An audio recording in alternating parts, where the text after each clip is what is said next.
Hello বন্ধুরা, এখন কথা বলবো লিওনেল মেসিকে নিয়ে। মেজর লিগ সরকারের ইতিহাসে নতুন নজির হেলায় গড়ে ফেললেন লিওনেল মেসি। রেড বুলসকে হারিয়ে উরুগুয়ে তারকা উপহার দিলেন হ্যাটট্রিক। আর্জেন্টিনার মহাতারকাও নিজে একটি গোল করলেন এবং সতীর্থদের দিয়ে করালেন 5 গোল। লুইস ও মেসির দাপটে ইন্টার মায়ামি 6-2 গোলে হারিয়েছে নিউ ইয়র্ক রেড বুলস দলকে। তো বন্ধুরা, এরকমই সব ফুটবলের খবর পেতে হলে আমার চ্যানেলটিকে অতি শীঘ্রই লাইক, কমেন্ট, সাবস্ক্রাইব করতে ভুলো না ও বন্ধুদের মধ্যে প্রচুর পরিমাণে শেয়ার করে দাও।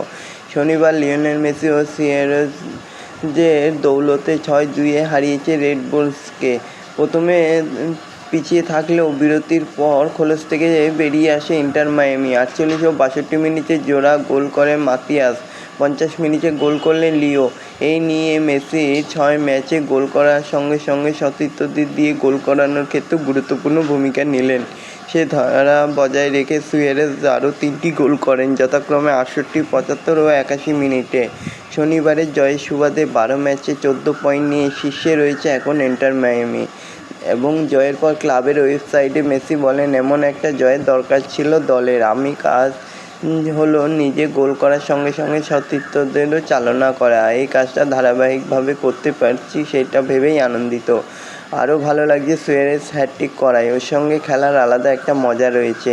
তো বন্ধুরা, এরকমই সব মেসির খেলার খবর জানতে হলে আমার চ্যানেলটিকে অতি শীঘ্রই লাইক, কমেন্ট, সাবস্ক্রাইব করতে ভুলো না ও বন্ধুদের মধ্যে প্রচুর পরিমাণে শেয়ার করে দাও, যাতে আমার 4000 ঘন্টা ওয়াচ টাইম খুব শীঘ্রই পূর্ণ হয়ে যায়। ধন্যবাদ সবাইকে।